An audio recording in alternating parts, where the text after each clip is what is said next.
Bismillahirrahmanirrahim. Assalamualaikum warahmatullahi wabarakatuh. Semoga kita selalu dalam lindungan Allah Subhanahu wa Ta'ala. Amin. Baiklah, untuk kesempatan kali ini kita akan masuk materi, yaitu membuat dari struktur ke kelas. Nah, dalam pemrograman berorientasi objek, kita mengenal namanya kelas. Jadi kita saat ini akan belajar sebagai dasar dari pemrograman berorientasi objek atau object oriented programming, di mana dalam bentuk kelas. Nah, kelas itu merupakan struktur data dari objek.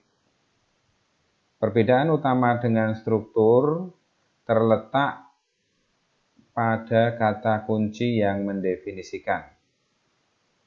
Jadi kalau struktur ini dengan kata kunci struct,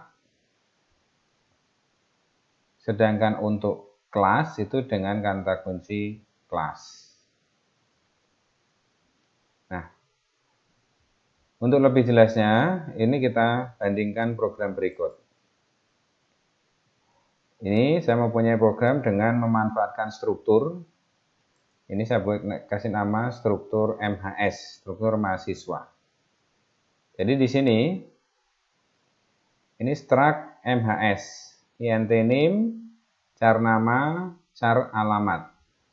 Jadi struktur MHS ini mempunyai 3 anggota data, yaitu name, nama, alamat. Ini adalah pendefinisian strukturnya. Kemudian dalam main, ini ada MHS data. Jadi ini pendefinisian variabel strukturnya. Jadi data itu bertipe struktur MHS. Kemudian ini adalah memasukkan datanya. Data titik name sama dengan 123, strcpy data titik nama, koma nanang, strcpy data titik alamat Jogja. Nah, kemudian di sini cout name data titik name, cout nama data titik nama, cout alamat data titik alamat. Ini adalah akan menampilkan isian data dari struktur MHS. Nah, ini kita lihat di programnya langsung. Ini di sini sudah saya buat. Ini pendefinisian variabel struktur.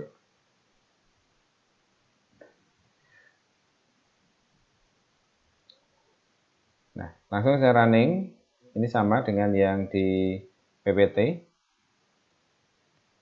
Jadi data-data 123, namanya Nanang, alamatnya Jogja, ini akan ditampilkan. Ini adalah isi dari variabel struktur data. Jadi variabel struktur dengan namanya data ini. Jadi ini adalah pendefinisian struktur. Nah, sekarang bagaimana untuk pendefinisian kelas? Nah, ini saya mempunyai program kelas MHS. Langsung saya jelaskan dari Deb C++.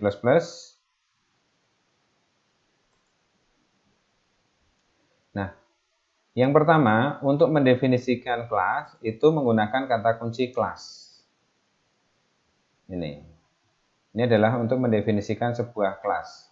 Jadi tadi perbedaannya antara struktur dengan kelas, itu yang pertama adalah pada pendefinisian tipenya. Jadi pembentukan kelas dan pembentukan struktur. Kata kuncinya adalah kelas. Kalau struktur, kata kuncinya adalah struct. Nah, ini adalah untuk kelas. Kelas MHS. Nah, di sini ada kata kunci public. Public, int name, char nama, char alamat. Nah, nanti akan dijelaskan sendiri. Jadi public ini adalah penentu akses. Jadi bahwa name, nama, alamat itu bisa diakses dari mana saja. Nanti kita pelajari sendiri untuk penentu akses karena ada privat dan publik. Nah, kelas MHS, publik, name, nama, alamat. Jadi di kelas mahasiswa ini ada 3 anggota data yang bertipe publik. Artinya bisa diakses dari fungsi manapun. Nah, kemudian dalam main MHS data. Nah, ini adalah objek. Objek data bertipe kelas mahasiswa, di mana kelas mahasiswa mempunyai 3 anggota data. Nah, kemudian untuk masukkan datanya adalah data.nim 123, stcprcpy data.nama Nanang, strcp data.alamat Jogja. Nah, prosesnya hampir sama untuk struktur dalam pemrogramannya ya. Program pemrogramannya. Nah, ini kalau kita running, ini hasilnya sama, akan menampilkan 123 Nanang Jogja. Tetapi ini kita sudah menggunakan kelas, bukan lagi struktur. Nah, inilah perbedaan paling dasar utama dari pendefinisian struktur dan kelas. Nah, saya lanjutkan untuk slide-nya. Nah, ini adalah bentuk pendeklarasian kelas. Jadi di sini ada kata kunci kelas. Jadi kata kunci ini yang mengawali sebuah pendeklarasian kelas. MHS ini adalah nama kelasnya. Nama kelas. Publik ini penentu akses. Kemudian name, nama, alamat ini adalah nama anggota kelas. Nah, deklarasi juga diakhiri dengan titik koma sama dengan struktur. Nah, kemudian ketika sebuah kelas itu sudah dideklarasikan, kita bisa gunakan. Gunakannya adalah apa? Untuk mendefinisikan suatu objek. Jadi bentuknya seperti ini, seperti mendeklarasikan struktur dan juga seperti mendeklarasikan variabel. Jadi MHS data. Jadi data ini adalah sebuah objek bertipe kelas MHS. Nah, ini adalah bentuk pendeklarasian suatu kelas. Kemudian di dalam pendeklarasian kelas itu ada penentu akses, penggunaan kata kunci publik. Jadi penggunaan kata publik pada pendeklarasian kelas menunjukkan bahwa yang ada di bawahnya itu bisa diakses di luar kelas. Nah, kata kunci itu adalah penentu akses. Jadi apapun yang ada di kata kunci publik itu bisa diakses di luar kelas. Jadi ini yang didefinisikan publik ini, name, nama, alamat, ini kan di bawah kata kunci publik. Ini bisa diakses dari luar kelas. Kelas itu ini. Nah, kelasnya di sini. Jadi bisa diakses dari luar.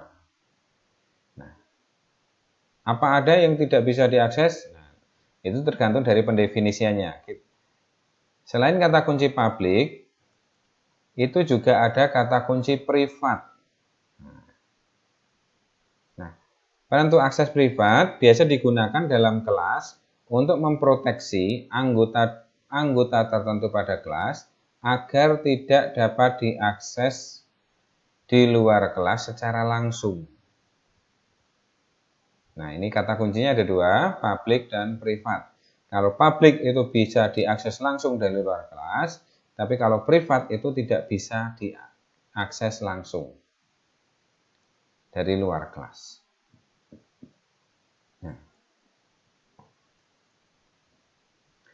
Sekarang bagaimana menambahkan fungsi anggota? Tadi yang sudah kita buat itu adalah anggota data. Sekarang fungsi anggota. Nah, konsep objek dalam C++ itu adalah digunakan untuk menyatukan data dan fungsi. Jadi fungsi ini adalah fungsi yang mengakses data tersebut. Nah, Selanjutnya, data yang terletak di dalam kelas disebut sebagai anggota data, dan fungsi yang terletak di dalam kelas disebut sebagai anggota fungsi. Nah, jadi perlu saya sampaikan bahwa suatu kelas itu adalah suatu wadah yang digunakan untuk menyatukan anggota data dengan anggota fungsi. Jadi secara mudah, kelas itu berisikan data dan fungsi yang digunakan untuk mengolahnya. Ini disebut sebuah kelas.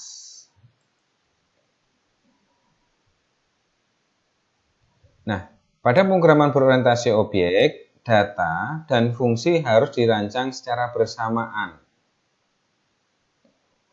Jadi misalkan, ini anggota datanya adalah nomor induk mahasiswa, nama mahasiswa, alamat mahasiswa. Ini anggota datanya. Nah, kita bisa berpikir ketika kita mempunyai anggota data ini, anggota fungsi apa saja yang akan dibuat. Jadi, misalkan kita punya 3 data ini, fungsi apa saja sih yang akan dilakukan untuk melakukan operasional pada data ini.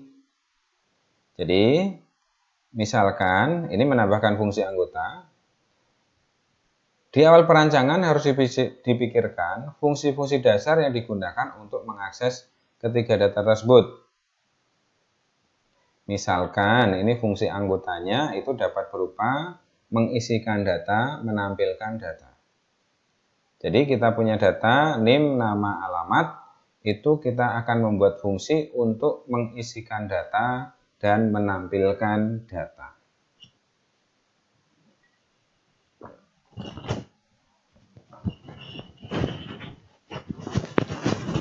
Jadi ini adalah maksud bahwa anggota data dan anggota fungsi itu harus dipikirkan di awal sebelum kita membuat sebuah kelas. Jadi dengan kata lain ini dapat disebutkan bahwa ketika kita mempunyai anggota data yang terdiri dari NIM, nama, alamat, dan kita mempunyai anggota fungsi yaitu fungsi mengisikan data dan fungsi menampilkan data. Nah, kemudian juga perlu direncanakan data atau fungsi mana saja yang boleh diakses dari luar kelas dan dari luar objek ya, dan data yang hanya digunakan secara internal oleh objek itu sendiri. Nah, jadi selain anggota data, anggota fungsi yang harus kita identifikasi, kita juga harus menentukan dari anggota data itu mana yang bisa diakses dari luar kelas. Dan dari anggota fungsi mana yang bisa diakses dari luar kelas. Jadi biasanya yang bisa diakses dari luar kelas itu hanya fungsi anggota saja. Untuk anggota data itu hanya bisa diakses secara privat, bukan publik.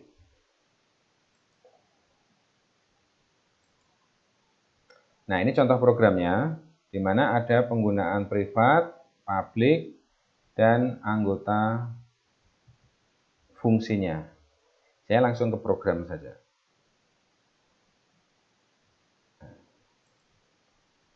Jadi saya jelaskan, ada kelas MHS yang privat, ini hanya bisa diakses di dalam kelas, itu NIM, nama, alamat. Ini adalah anggota data.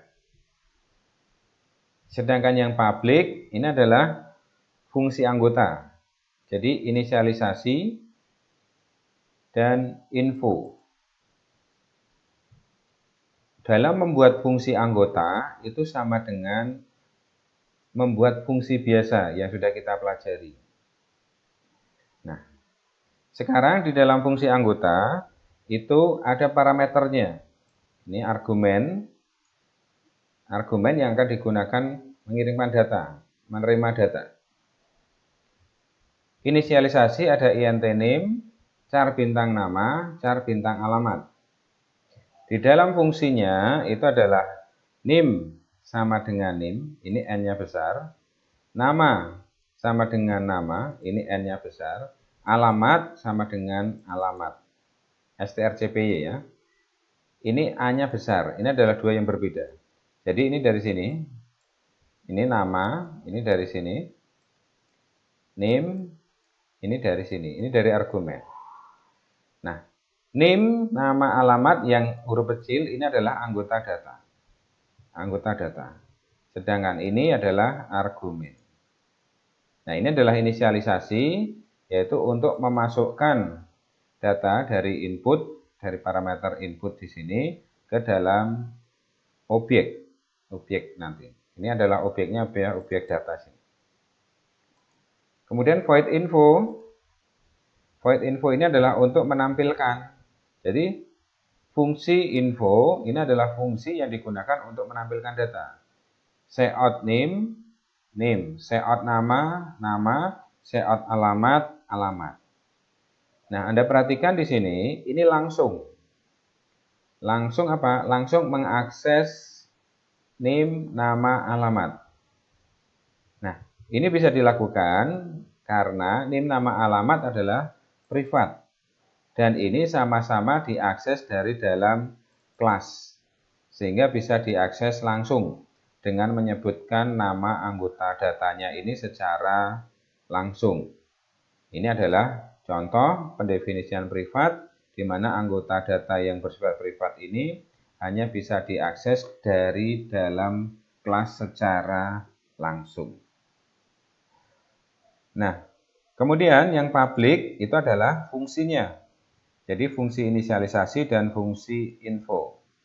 Ini bisa diakses dari luar kelas. Nah, dari luar kelas dari mana? Ini dari fungsi main. Jadi di sini int main MHS data, ini pendefinisian objek ya. Pendefinisian objek data. Nah, kemudian ini memanggilnya itu seperti memanggil fungsi. Jadi data, ini objeknya, kemudian anggota data inisialisasi 123 Nanang Jogja. Ini pemanggilannya seperti memanggil fungsi dengan menyertakan parameter. Jadi ketika memanggil fungsi inisialisasi ini akan dikirimkan 123 diterima name, Nanang diterima nama, Jogja diterima alamat. Sehingga dalam fungsi inisialisasi 123 Nanang Jogja ini akan masuk ke dalam anggota data name, nama, alamat.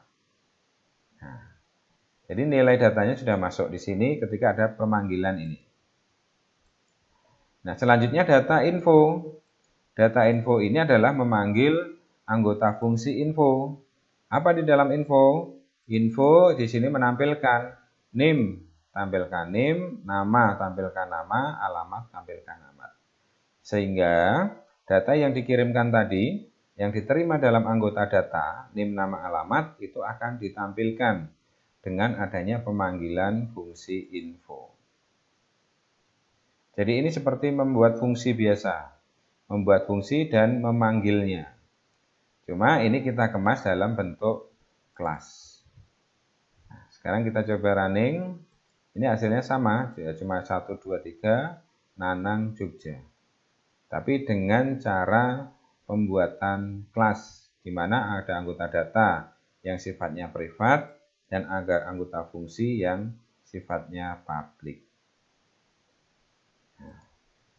Tidak sulit ya. Kemudian saya lanjutkan untuk slide-nya.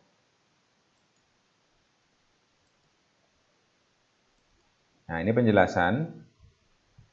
Seperti yang sudah saya jelaskan tadi, jadi pada program tadi, itu kelas MHS memiliki 3 buah anggota data, name, nama, alamat, dan 2 buah fungsi anggota, yaitu inisialisasi dan info.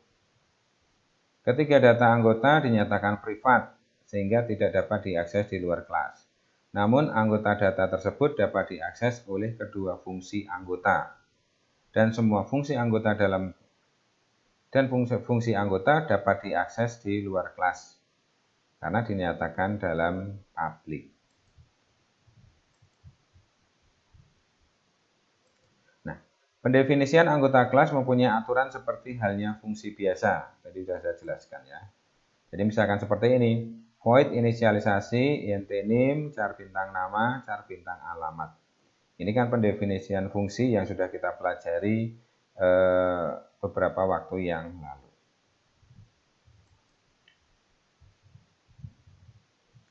Nah, fungsi anggota seperti ini dapat mengenali variabel name, nama, alamat yang tidak lain adalah anggota data dari kelas MHS.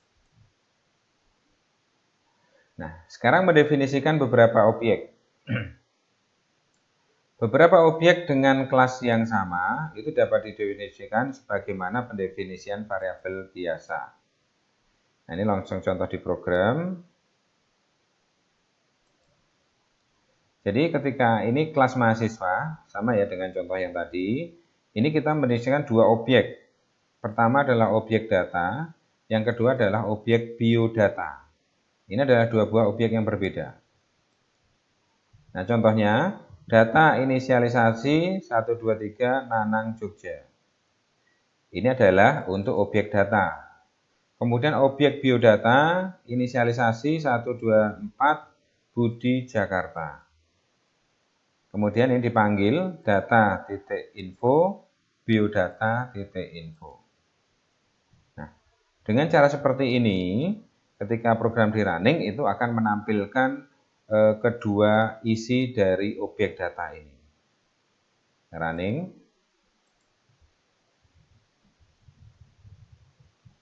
Nah, seperti ini.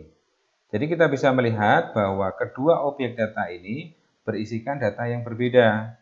Data pertama itu adalah 123 Nanang Jogja. Data biodata itu adalah 124 Budi Jakarta. Ini adalah dua data yang berbeda dari dua objek yang berbeda juga. Jadi dalam pendefinisian objek lebih dari satu, caranya seperti ini. Jadi ini seperti mendefinisikan variabel biasa. Data, biodata ini berupa kelas mahasiswa. Ini adalah objek data, ini objek biodata. Saya yakin tidak kesulitan untuk pendefinisian lebih dari satu objek ini. Saya lanjutkan. Kemudian alternatif penulisan fungsi anggota. Nah, penulisan fungsi anggota ada dua macam. Cara pertama seperti yang sudah kita pelajari. Kemudian cara kedua, pada kelas hanya terdapat deklarasi fungsi anggota, prototipe. Jadi prototipe fungsi atau kepala fungsinya saja. Dan definisi fungsi anggota ditempatkan di luar kelas. Jadi seperti ini.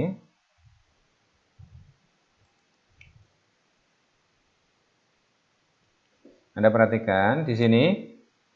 Ini untuk anggota datanya, privat, name, nama, alamat. Kemudian untuk anggota fungsinya, ini public, ini cuma kepala fungsinya atau definisi prototipenya saja. Void inisialisasi int name, char nama, char alamat.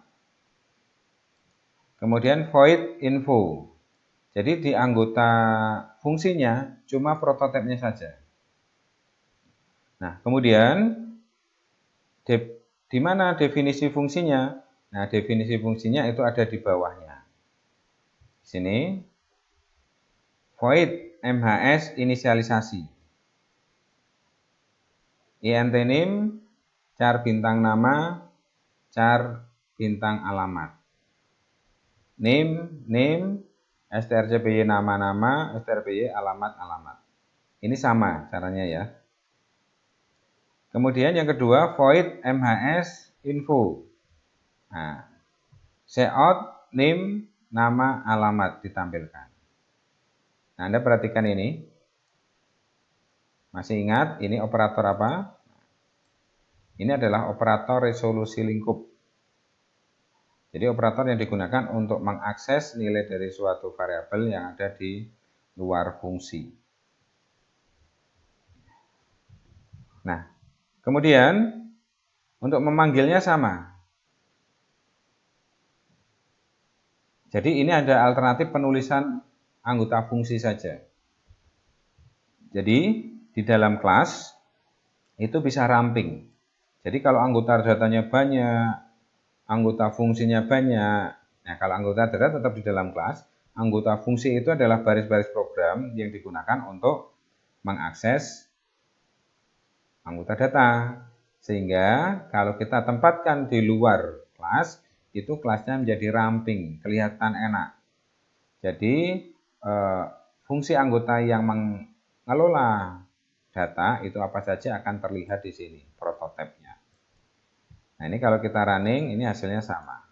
Menampilkan 1, 2, 3 Nanang Jogja. Nah, tetapi dengan gaya penulisan yang berbeda.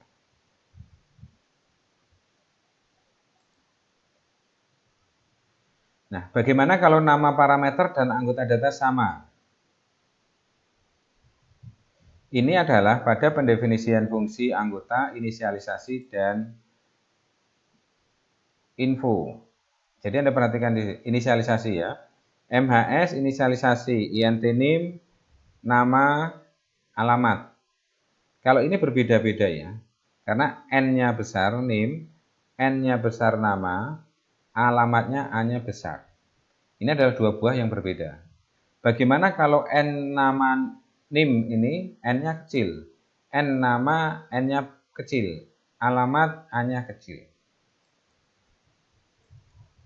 Nah, nama parameter, argumen, dan data yang digunakan berbeda. Ini terletak pada huruf awalnya. Jadi kalau ini kan huruf besar, ini berbeda. Nah, hal ini tidak akan menimbulkan kerancuan. Berbeda halnya kalau nama parameter fungsi dan nama anggota data sama. Jadi seperti contoh ini. INT NIM N-nya kecil, char nama N-nya kecil, char alamat N-nya A-nya kecil. Jadi ini NIM, ini sama, huruf kecil. Nama, ini huruf kecil juga. Alamat, ini huruf kecil semua. Nah, jika seperti itu, pada penulisan di atas, kompiler tidak dapat membedakan antara parameter dan anggota data kelas. Tetapi jika program dikompilasi, kompiler tidak melaporkan adanya kesalahan. Kenapa? Tidak lain adalah dengan sendirinya kompiler menganggap semua data pada fungsi anggota di atas sebagai parameter. Sehingga nama anggota data kelas menjadi tersembunyi. Jadi sebenarnya kalau anggota data dan anggota fungsi itu anggota data dan parameter itu sama, itu tidak akan terjadi error. Cuma hasilnya tidak betul. Nah, jadi perlu ditekankan di sini bahwa kalau nama anggota data kelas ternyata sama dengan parameter, nama anggota data tetap dapat diakses. Pengaksesannya dengan menggunakan operator resolusi lingkup. Dengan format seperti ini, nama kelas, nah titik 22 kali, itu nama anggota data. Nah, sehingga fungsi inisialisasi kemudian ditulis seperti ini.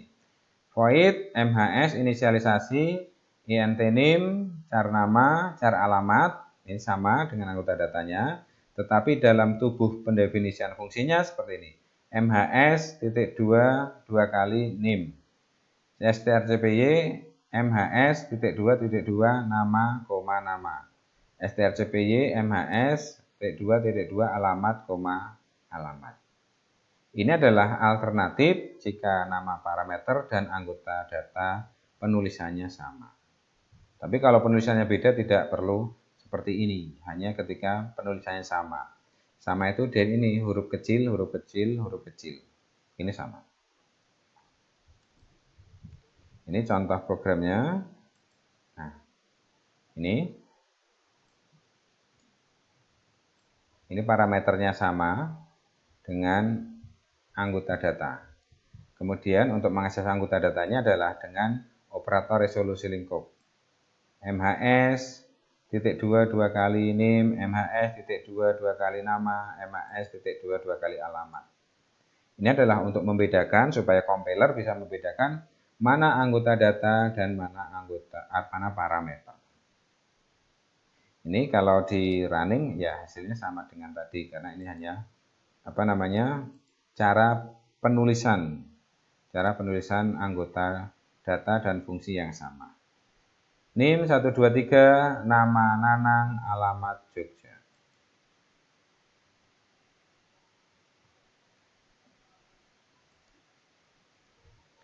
Nah, kemudian yang terakhir nilai balik fungsi anggota. Fungsi anggota juga bisa mempunyai nilai balik. Jadi maksudnya di sini adalah bahwa anggota fungsi yang kita definisikan itu adalah sebuah fungsi dengan nilai balik. Kalau fungsi-fungsinya sudah kita pelajari tadi, itu kan fungsi tanpa nilai balik. Jadi langsung ke program saja. Nah, misalkan seperti ini.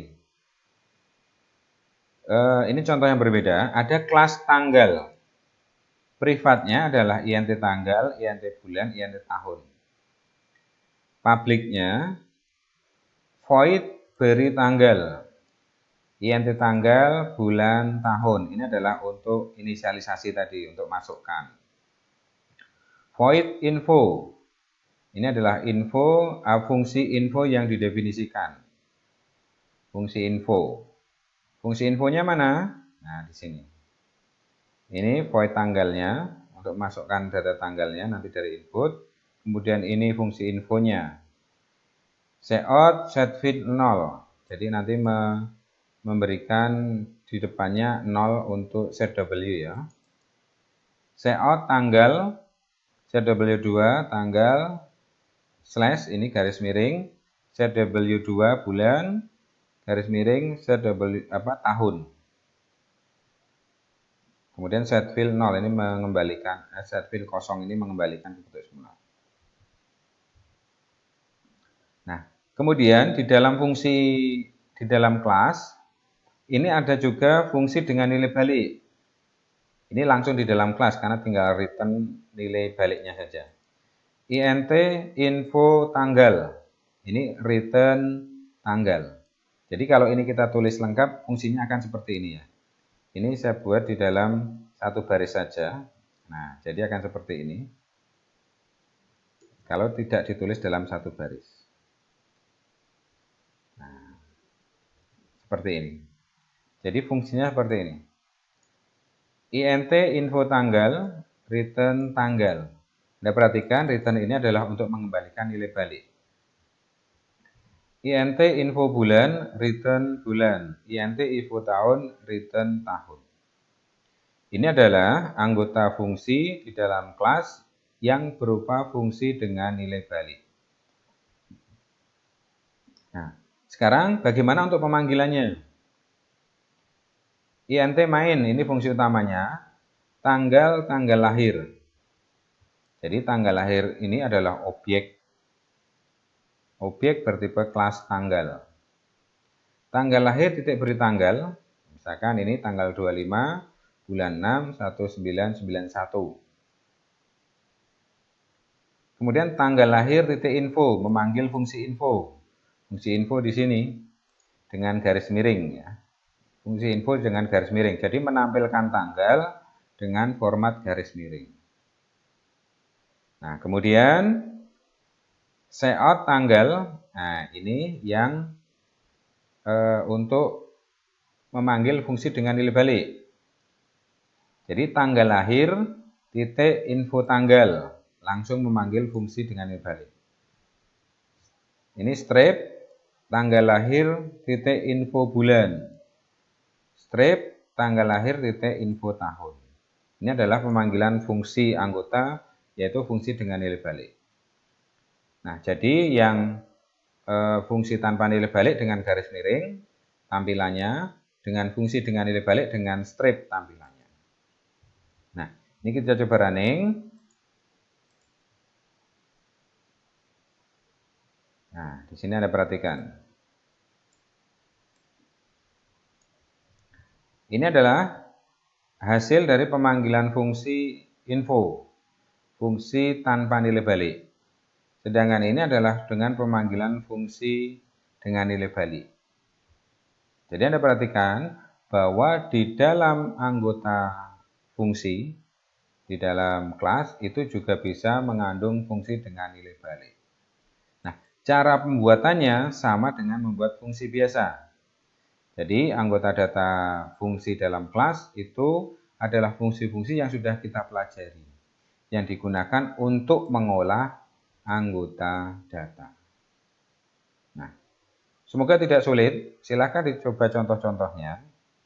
Jadi ketika coba Anda sekaligus pelan-pelan memperhatikan penjelasan saya dalam video ini.